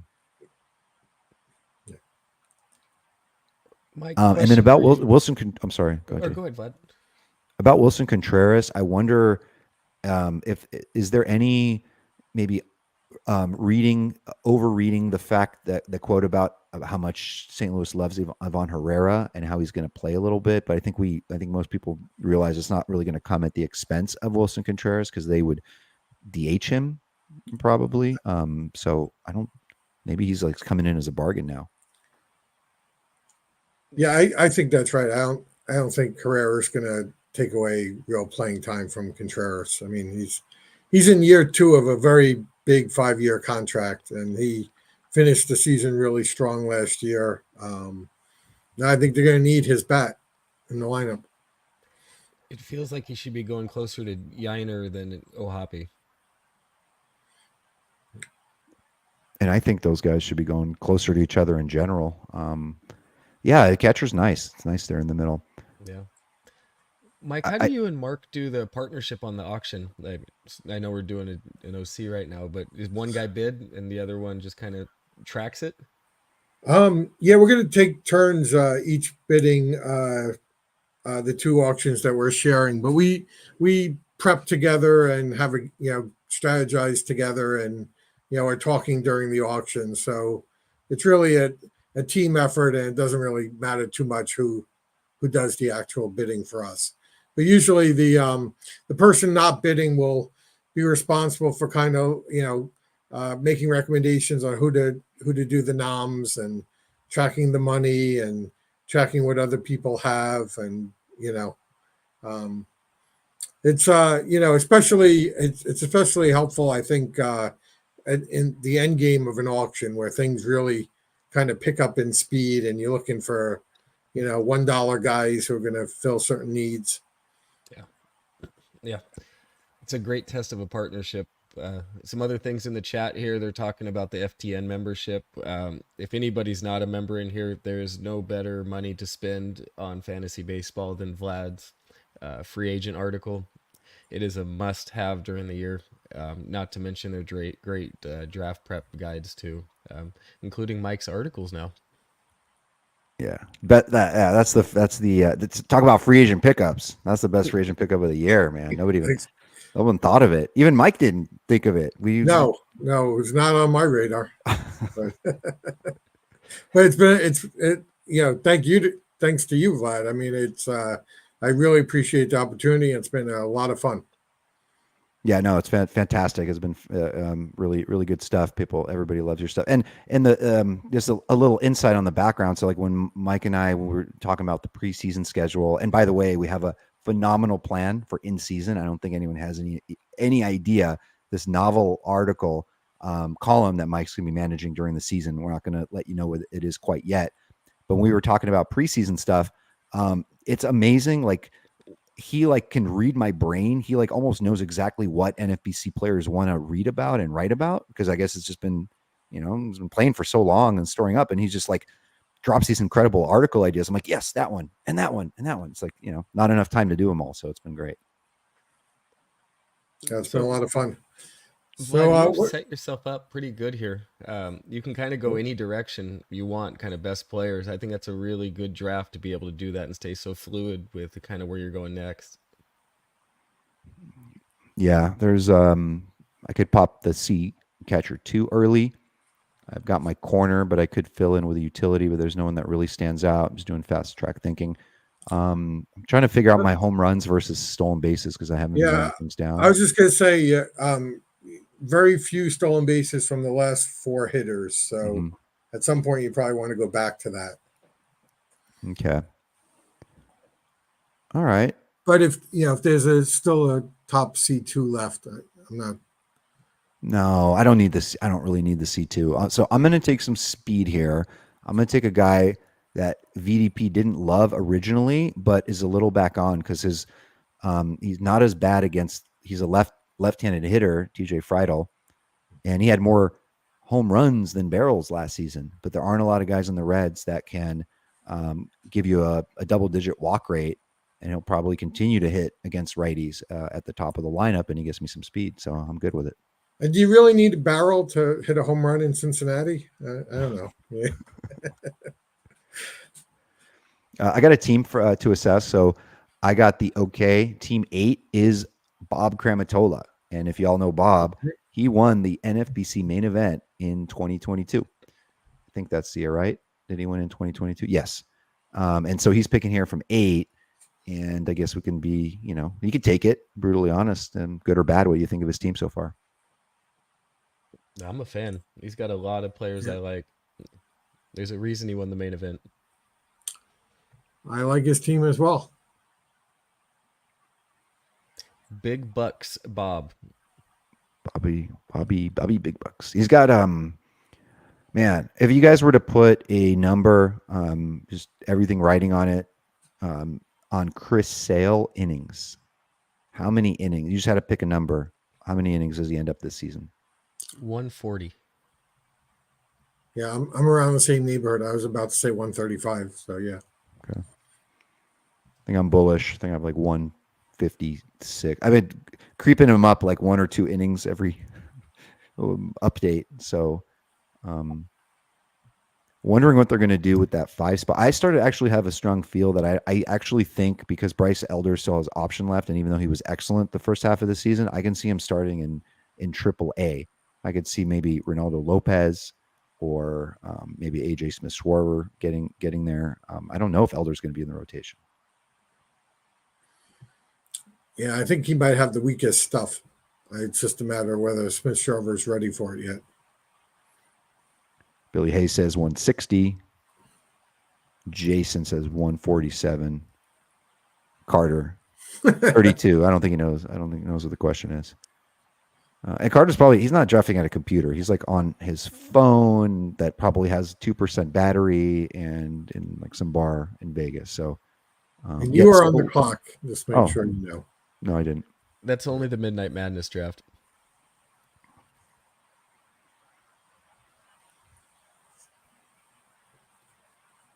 All right. No, got enough pitching. How many outfielders do I have? All right. I think it's time. Ton. It was happening. Yeah. Why the heck not? If he gets hurt or when he gets hurt, then I got to drop on all my OCs. It'll be easy. I like how you said all of your OCs. Because I have them on all my OCs. but the price keeps going up. So it was like 260, then in January, then like 220. Now it's like this is the price for him around here. Yeah, sometimes you just get caught up in a player, and it feels right every time, every draft. You get to a spot, it's like, oh, it's time for him. I always have several players like that, but there's always one, like the one I like the most is the one that gets injured. It's just uncanny. Dr. Dave is not happy with this pick at all. So last year for me, it was Eovaldi. I thought he was like really underpriced. I really liked him, and I had him on 60% of my teams, and the first half was just glorious, and then the party ended. But You got what you paid for, though, and more. I think so. Yeah. Yeah, he was really good. So Uncle Ted's dropping the deep bombs there. It was not a dynasty league, but interesting third base debate I've been having. You got Alec Bohm, Cabrian Hayes, Max Muncy, Noelve Marte, Josh Jung. Any favorites for you guys on that group right there? I'm really intrigued by Noelvi. I kind of want to see him get on the field and kind of get a feel for whether he's going to be a full-time guy.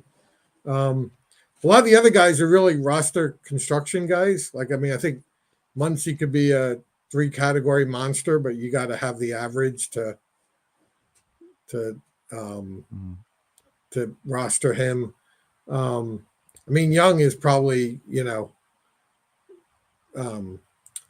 probably the most stable skill set there and great team. Just want to see him healthy. It seems to be like always something now. But I like Alec Bohm for whatever reason. He pops in very highly batting average wise, which we know just how few guys you can really bank on. And you're not banking on anything with anyone, but somebody that can potentially hit 280 plus, usually in a position to drive a bunch of runs in. I forgot how many he had, like 80 something last year. And yeah, I'm a fan of his. I'm a fan of Cabrian Hayes. Maybe not as much as I was a month ago for whatever reason, because maybe I'm just reminding myself that these are Pirates we're talking about. But yeah, I like a lot of those guys, and I'm souring on Muncy. I had a lot of Muncy in early DCs, and I know I'm wearing the shirt today, but I don't know. He's healthy now. I think he had like a hand thing or something, but now he's fine. He'll be. It's a guy that hits 35 bombs more than anyone, besides Judge and Alonso, and he's on this amazing Dodgers lineup. But it's just such an average suck. Like everything really has to be perfect. Is there any truth to even thought of him platooning with Chris Taylor? Well, I have to look back in the team, but they have. I forgot where they're testing. I still think Miguel Vargas somehow makes the team. Honestly, I know it sounds crazy, some like infatuation, but I know they're playing him in the outfield. Yeah, he was in left recently. Yeah, I think he might. Randy is a FTN subscriber, good guy. He asks if we're in on Ezekiel Tovar this season. I like him. I think he's kind of like the last shortstop that I'm maybe comfortable with, but I'd prefer to have my shortstop rostered earlier.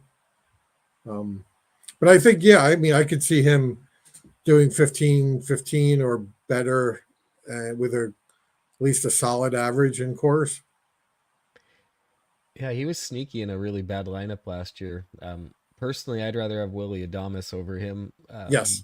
But Tovar is definitely a good fallback option if you miss out on the shortstops. Yeah, the one thing about him, low walk rate, and he was chasing stuff like crazy out of the zone. Basically, one of the 5 worst in those categories, chase rate outside the zone. But he is kind of a safe, insulated 15-15 guy, I think. maybe a batting average wouldn't be great, but he's going to be there at the top of the lineup. He's young, he's getting better. So I think he's roster construction fit. All right, I'm coming up here, and I'm good. I'm holding off on outfielder. I'm looking at second catcher, and I'm not going to take one yet. And then I got middle open and utility. I can take anyone. There are a bunch of middle guys I would take. So I think I'm not going to go there. Any arms you like? Yeah, I mean, oh my God, I'm looking at there's like insane amount of outfielders that I usually would take here that are still there.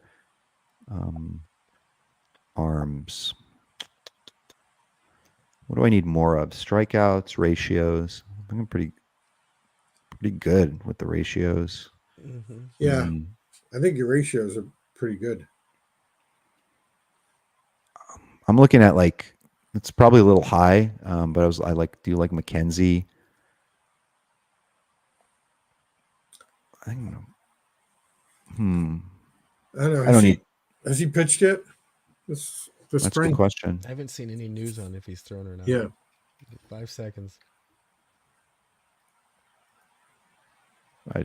There he is. Why not? I think it's a great OC pick, though. You might get a good month out of him and Tyler O'Neill before you have to drop them both. Go big or go home. It's the online championship. I would not be doing this in, or at least I say I won't, but I might. But in a main event, there's no reason to do that. But I feel like some margin for error in these. No one's going to have perfect drafts, but so he was going like 250, just literally a few weeks ago, and now his ADP the last week in OCs is 196 with a min of 137. It's insane.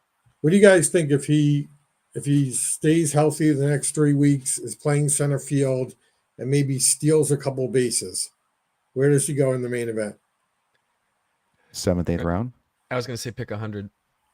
Wow. That UT only will maybe keep him down just a bit, but 100 to 120.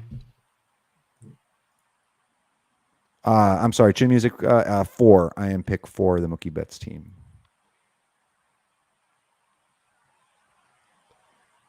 All right. We are getting there. Jason's moving the board up for us. Thank you, Jason, being on the controls today, helping me out while I draft. Jung-Hoo Lee went higher than I usually am always able to grab him, somewhere around 250, 260 overall. And here he went closer to 200. Crap, I'm on the clock.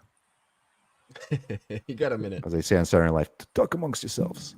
Let's see. Maybe time to go back to the rotation. Yeah. You guys like Detmers or Christopher Sanchez, if you had to pick one? For my Probably team. Sanchez for me. Sanchez again. All right, let's do it. I guess Carter liked Mason Miller throwing 103 today. Oh, you took Mason Miller. Oh, okay.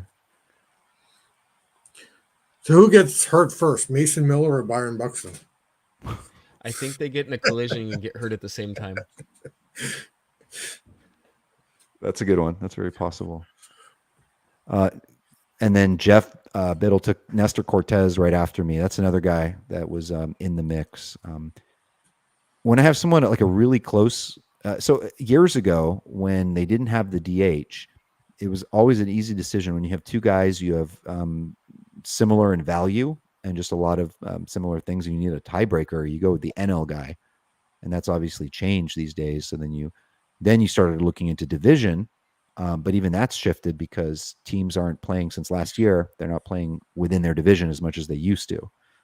Used to be like almost a third of the season or something, like 54 games, and that's way down. So there are less of those like edges as much as there used to be. I think Casey Chaw, the last year he did the main, he was targeting the NL Central. He cleaned up that year. He really did. He just found the DH. There was no DH, and the division was so weak, and he just attacked it. It was Mhm. really impressive to watch him draft. I think that was the year we were in the main together, Vlad. Yeah, I remember. It's like I was like watching him. I'm like, oh my god, every one of your hitters is in the NL Central, and like literally every one of his hitters just profited crazy. Like watching that guy work, like paint a canvas, a draft board is some magical stuff. Mm-hmm. All right, we will keep this going, Mike. Dude, thank you for. I know it's late for you on the East Coast. Thank you for sticking around. This is fun, right? I mean, No, it is I'm fun. bored. Yeah. No, I mean, I'll regret it tomorrow, but it is the weekend. I'll probably kick it off in a couple of rounds, but no, it's been a lot of fun.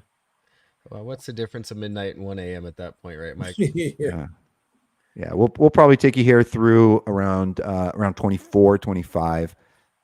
That's we'll take you to, but yeah, that'll end up being about 2 hours, so 2 hours on the dot. So apologies that we will not be Okay. finishing this on air, but Well, yeah, I should be able to stick it out till then. awesome. That a boy. We got a trooper. I'm in training for Vegas. The whole time change. I got to get used to this. So now, Dedication. by the way, Mike, this second OC you're on with us with, right, and you've been mastering the 15 realm for a while. Just like quick hitter, anything that now watching two of these drafts, any like insights or just things that you think you will change as far as how you're going to attack your 12er? Well, I think I'll feel less pressure with pitching. Usually, I tend to gravitate towards pitching early, both starters and kind of locking up two closers in a DC is something I like to do, especially this year. But I think I can relax a little bit, both with starters and closers, because there's fewer teams. And I think I probably need to maybe take some more chances. Just the replacement value in Fab will be that much higher, so I can kind of. I tend to be very conservative early and take my shots later in the draft, and I'm not going to make wild picks early, but I think I can kind of take a little more shots a little earlier than I would in a 15. Any wild picks you're referring to, Mike? No, nothing jumping to mind. By the way, here's a good one, and I know not usually proper etiquette to post somebody that hasn't been drafted. A little bit of a different animal here, but he's pretty much off my board because I don't think he's going to be up anytime soon. But anything changing here with the rookie Pittsburgh pitcher? Paul Skeens?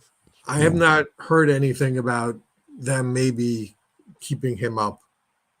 But I think the player type is interesting. You can do that more, in an OC where you can just take a high upside player like that. And if he makes the team, great, and if he doesn't, you can kind of cut bait early. I think he was throwing 102 yesterday. Yeah. The arm is electric. How long does it until it blows up, though? Who was he? Was it up against Jackson Holiday, and then Baltimore. He blew him away, and then he had a triple. Holiday had a triple off of him or someone else. I don't know. I mean, it's kind of frustrating because he's probably already the best pitcher the Pirates have. So it'd be nice if he did make the team. Mitch Keller raised his hand right now. Uh-huh. Yeah, I think Mitch could put it down. I think I'll take Skeens. Mitch can put it down. Oh, you're up again, Vlad. Yeah, yes, I am. I feel like I can wait on the outfield. I think maybe another pitcher. There really are no.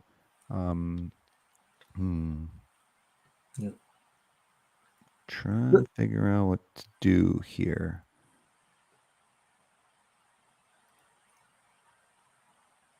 Gonna wait on the middle. I have my utility locked. Are you gonna say something? Do you have your corner locked? Yeah, Yandy. Okay. I'm just going to take some more upside and see what happens. And if it doesn't work out, it doesn't work out.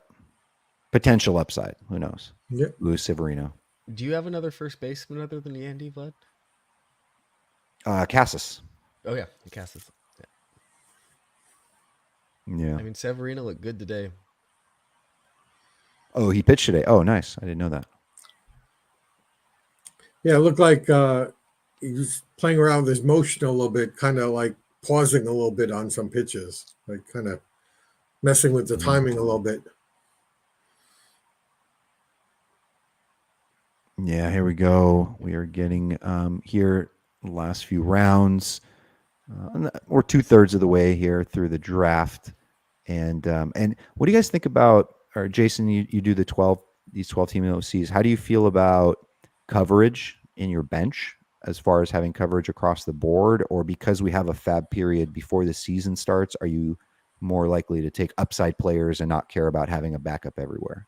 Yeah, I'm taking as many shots as I can drafting this early. And if I have to replace my whole bench that first fab period before the season starts, every year there's guys that shouldn't be on the free agent wire are getting fab that first week that you can plug right in. So I'm taking shots and not worrying about coverage on the bench.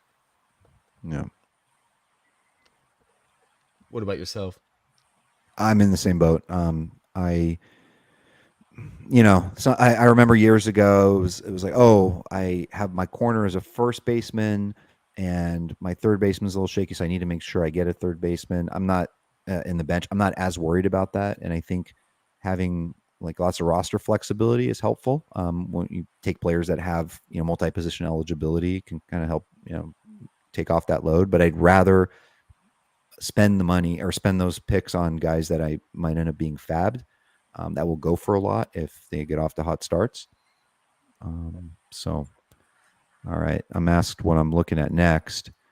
I'm looking at either filling my catcher because I do just have one standout guy. And I'm up now. And that's Alejandro Kirk. So it's either him. I can, even though my pitching is full, it never hurts to get more bench guys. And what else is there?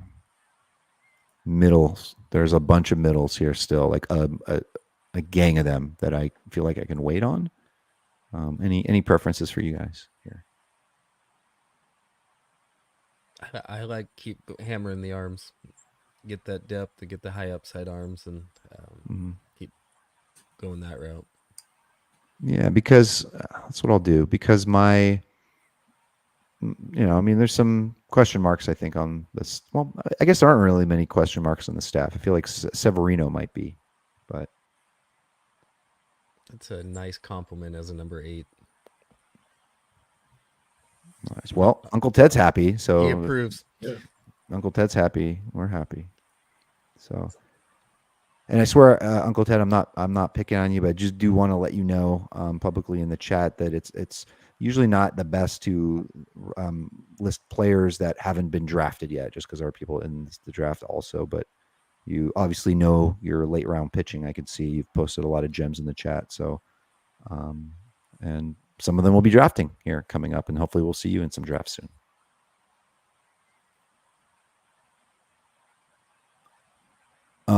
James Paxton was just taken by Jeff Biddle right after me at Cutter Crawford. He's interesting. He's a good OC pick, I feel, because what do you have to lose? It's a post 20th round pick. He's in the Dodgers rotation. It's looking good. Might as well roll with it. I forgot. I don't know how the lineup or how the matchups are going to shake up. Are they just going to go straight after South Korea to their 3, 4, and 5, even though there's a week break, or do we have any insight on that? What I'm reading is they're jumping into 3 in the second series. They're not going back to their 1. Yeah. Okay.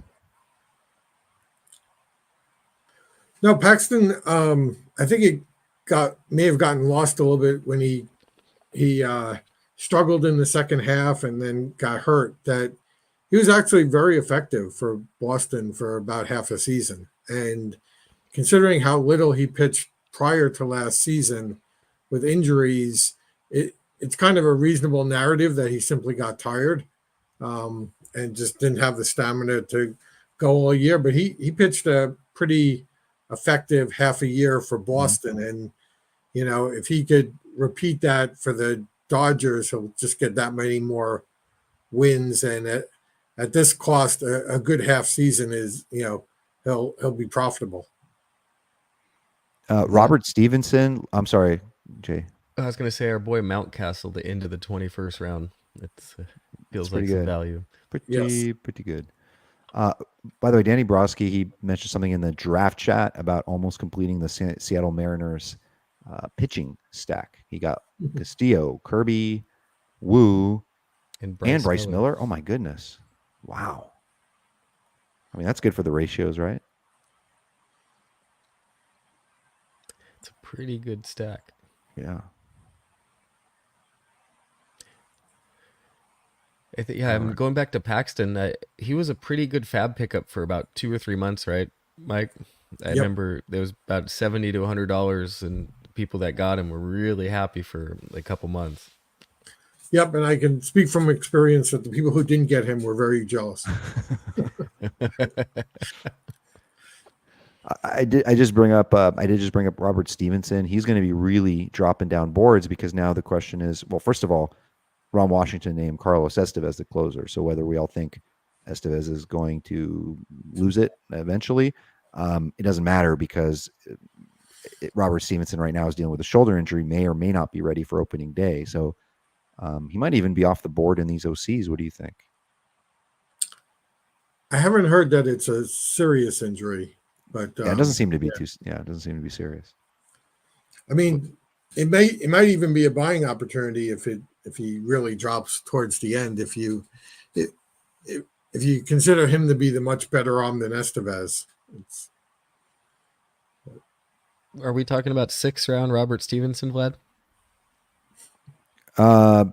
Yes. I mean, oh yeah. Well, no, it was 8th, but I did set the day after he came to the Angels. I was, looking up at his league leading swinging strike rate and thinking even if Estevez starts off as the guy, it's Stevenson's job. But then a lot more sort of what do you call it? Common sense kind of fits in where if think about it, if you're the Angels and you have such a dominant reliever, why not have him in the 7th, 8th? But all that's shaking out pretty interestingly because then they signed Matt Moore to quite a lot of money, and he was amazing last year. He's a lefty. They still have Ben Joyce, and they're apparently now so deep there that they're trying out Jose Soriano as a starter. Not sure if you guys heard that. Yeah, that just came out. Yeah, they seem reluctant to add a starting pitcher that they need, but they're certainly stacking up the bullpen. All right, I'm coming up here, and all right, 1, 2, 3, 4, 5, 6 bench spots, and then 3 starter spots left. At some point, I'm gonna have to dig into those not closers relievers to try to hopefully catch lightning in a bottle. You need your second catcher, and all these middles that you like that you're passing on. At some point, they're gonna go. Yeah. It's deep enough that feel like I'm fine with it. I mean, since I've gone pitching for so long here, right? I mean, I've gone 3 straight, so I'll probably dip back into a hitter, I think.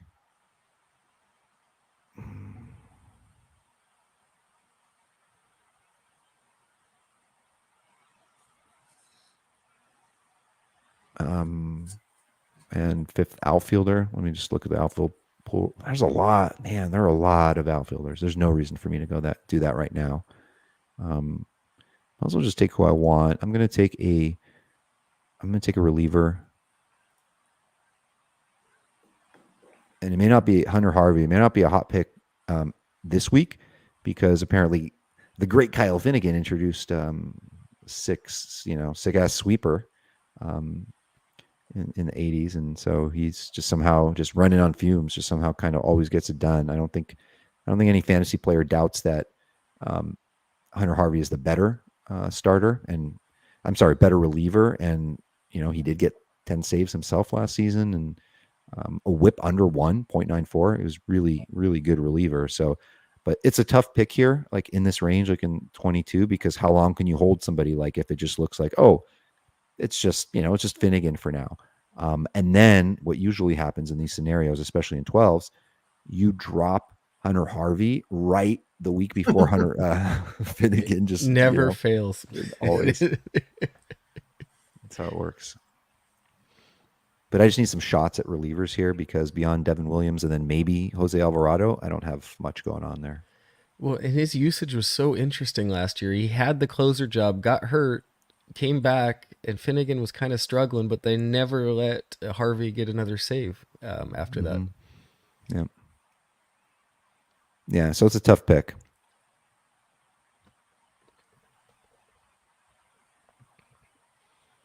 Justin Turner, guy's turning 40, keeps getting it done. Are you guys looking at Turner at all this March?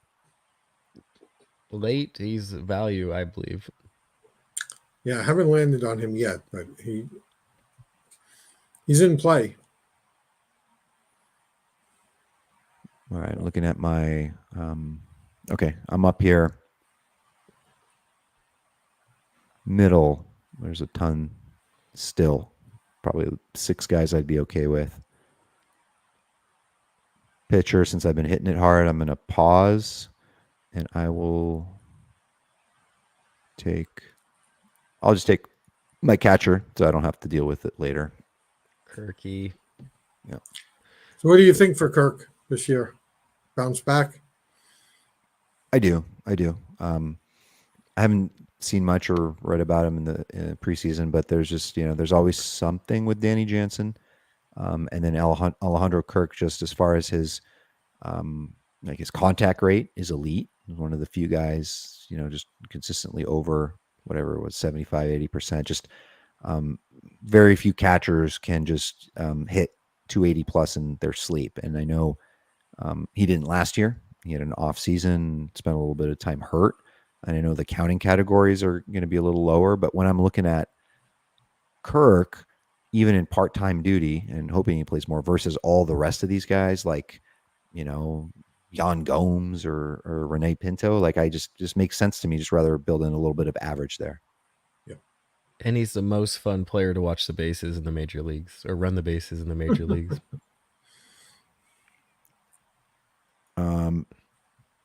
So one of my guys has been Yuki Matsui, yet I didn't take him. I did consider him there when I was looking at Harvey.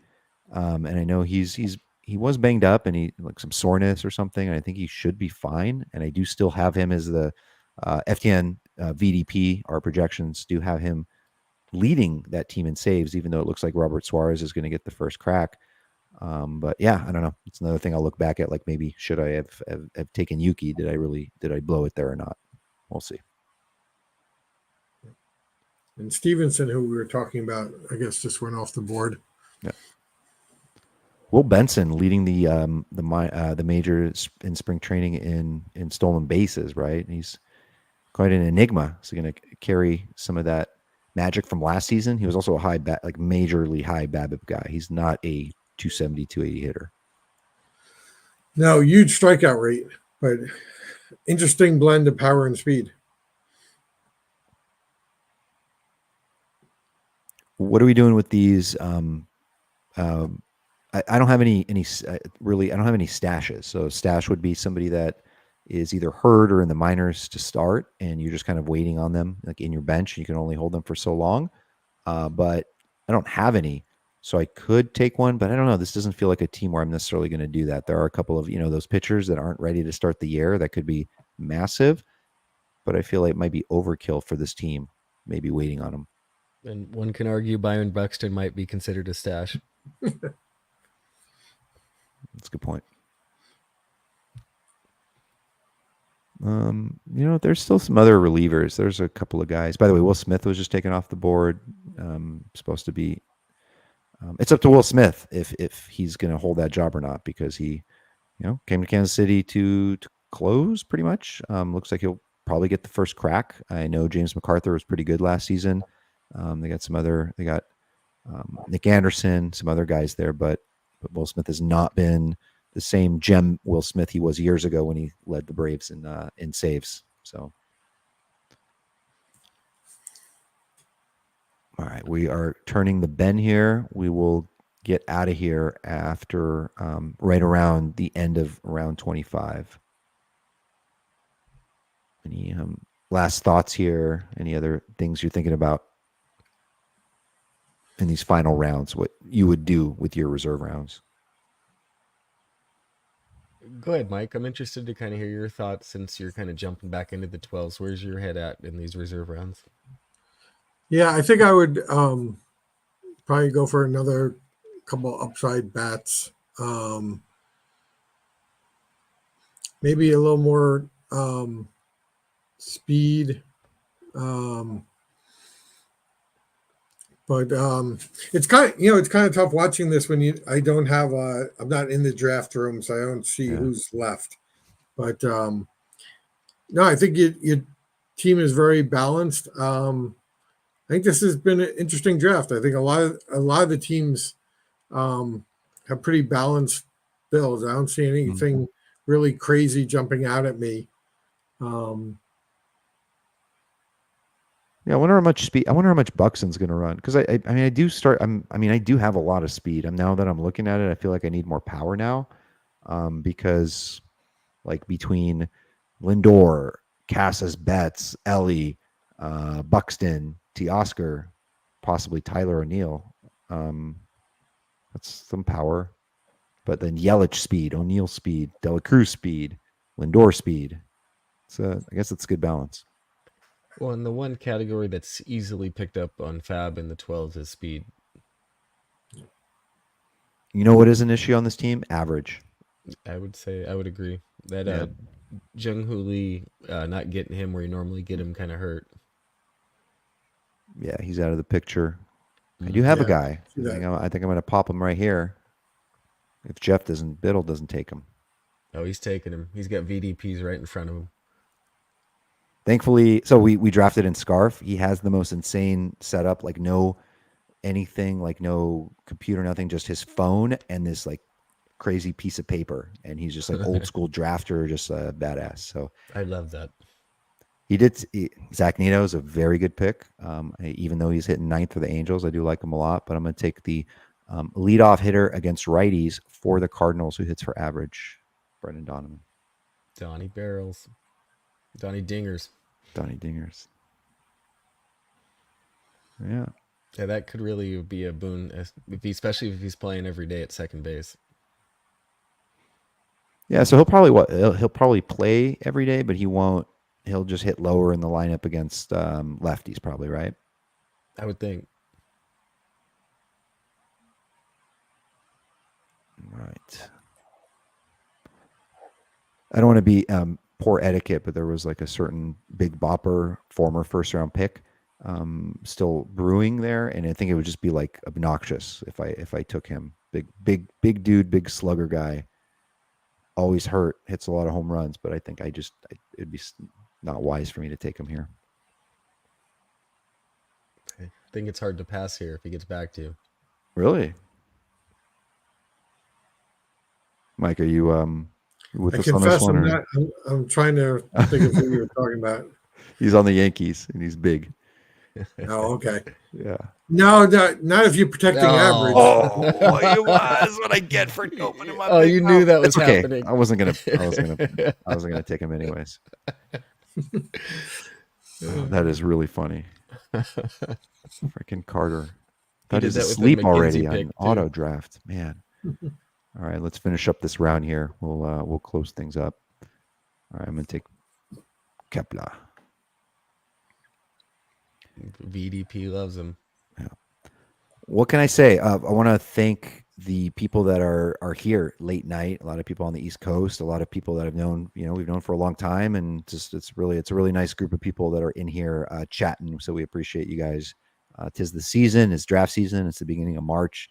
It's gonna be a lot of fun. It's gonna be an insane amount of leagues being filled up at NFBC, and just gonna drop it over to Jason and Mike for final words, and then we'll close things up here. Mike? Okay, I'll jump in. No, it's been a lot of fun. It's great hanging out with you guys and watching this draft. Can't even imagine how you talk on these things and draft at the same time. That's really impressive. Although we haven't talked about all of them, I've been watching all the comments, a lot of great comments in the chat. I guess the only thing I'd say is can't wait for Vegas, and please, if folks are in Vegas, to come and say hi and join us at that cocktail hour. Yes. Yeah, Vlad, great job. It's definitely, I know from experience now, it's not easy drafting and talking and trying to jump back and forth. So good job in this. Thanks for the engagement in the chat, everybody. Look forward to seeing everybody in Vegas. Come to the happy hour, say hi, introduce yourself. If you haven't been before and this is your first year, this is the most friendly group of people you'll ever meet. So just go talk baseball. That's what we're there for. All right. Thank you, everybody. And we are going to close things up. We're right around the 2-hour mark. Thank you, everybody. We'll see you in Vegas. Best of luck drafting, ftnfantasy.com. And the last one of these OCs is going to be the Beat Eric Cross League. We'll give you information when that comes out. It's going to be in the next week or two.